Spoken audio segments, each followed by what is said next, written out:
জয় হিন্দ বন্ধুরা, আপনারা অনেকে কমেন্ট করেন যে খালি ডাম্বল দিয়ে কীভাবে ভিডিও বানাবো। তো বন্ধুরা আজকে ভিডিও শুরু থেকে লাস্টে যখন আসবে পুরো ভিডিওটা আমি বন্ধুরা দেখাবো ট্রাইসেপসে।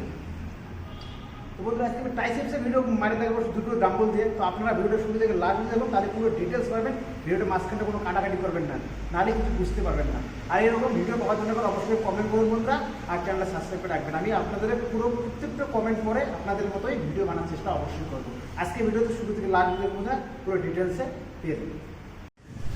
তো বন্ধুরা প্রথমে আমি শুরু করবো ডাম্বল দিয়ে। তো বন্ধুরা সিঙ্গেল হ্যান্ড ডাম্বল দিয়ে মারবো, কিন্তু একটা কথা মনে রাখবেন, সিঙ্গেল হ্যান্ড যখন মারবেন তখন আপনাদেরকে ডাম্বলটা একটা হাতে ওজন দিতে লাগবে বরাবর, তবে পারফেক্ট হবে। তবে একটা কথা মনে রাখবেন, যেটা হাতে যতটা মারবেন ঠিক ওই হাতটা দিয়ে অতটাই মারবেন। দুটো হাতে কিন্তু সমান সমান মারতে লাগবে, কম বেশি কখনোই করা যাবে না। এটা হাতে আমি 10 বার যদি সাপোর্টের জন্য মারলাম, তো এই হাতে সেম 10 বার মারবো। এই হাতে 15 বার মারলে সেম এই হাতে 15 বারই মারবো। বেশিতে কম বেশি করাটা উচিত হবে না, নাহলে কিন্তু প্রবলেম হয়ে যাবে। তো বন্ধুরা এইভাবে আপনারা একটা হাতে 10 বার করে মারুন, আর দুটো হাতে 20 বার মারে টোটাল 4টে সেটে তো মারুন, তাহলে আপনারা পারফেক্টলি হয়ে যাবে। এইভাবে আপনারা ট্রাইসেপসটা করেন। তো বন্ধুরা এরপরে আমি ডাম্বল দিয়ে দেখাবো আপনাদেরকে ট্রাইসেপস 2 নম্বর ওয়ার্কআউট, যেটা হবে বন্ধুরা ডাবল হ্যান্ড, মানে দুটো হাত দিয়ে মারবো। তো বন্ধুরা এইখানটা আমার একটু বড় ডাম্বলের দরকার। তো আপনারা চাইলে একটু বড় ডাম্বল দিতে পারেন, আপনারা যতটা চান অতটাই বড় ডাম্বল দিয়ে মারতে পারেন। আপনারা যতটা বেশি ডাম্বল দিয়ে মারবেন অতটাই ভালো হবে। তো আপনারা দেখুন আমি এবার পিছনে কীভাবে মারি দেখা দিচ্ছে, আপনারা সেটা দেখুন আর ভালো করে মারার চেষ্টা করুন। এইভাবে মারবেন, কতটা বেশি হালাহালি করবেন না, একদম সোজা থেকে এইভাবে মারবেন আমি যেভাবে মারতেছি। তো বন্ধুরা এটাও আপনারা 4টে সেট মারবেন, আর প্রতিটা সেটের মধ্যে 15 রেপিটেশন মানে 15 বার করে অবশ্যই মারবেন। মেরে এই ওয়ার্কআউটটা কমপ্লিট করুন বন্ধুরা। তো বন্ধুরা এরপরে আমাদের 3 নম্বর যে ডাম্বল এক্সারসাইজটা দেখুন, এটা কীভাবে। তো বন্ধুরা এই ওয়ার্কআউটটা আরও খুবই একটা ভালো ওয়ার্কআউট, একদম ফাটাফাটি। চাইলে আপনারা এটা করতে পারেন, একদম পারফেক্ট রেজাল্ট আসে।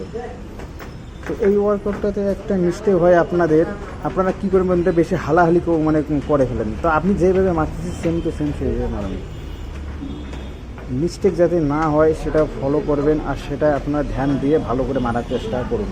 দুটো হাতে সমান সমান করে মারবেন, এই হাতে যতবার মারবেন সেম ওই হাতেও অতবারই মারবেন, বেশি বা কম কখনোই করবেন না। তো বন্ধুরা এরপরে আমার ব্যাক পুশ আপ, মানে আমার লাস্ট।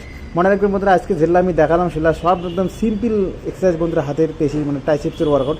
সেটা আপনার বাড়িতেও করতে পারেন, জিমেও করতে পারেন, আপনার দুটো ডাম্বলের দরকার। এরপরে যে বন্ধুরা এই ওয়ার্কআউটটা মানে এই ব্যায়ামটা মারার জন্য আপনার একটা বেঞ্চ লাগবে।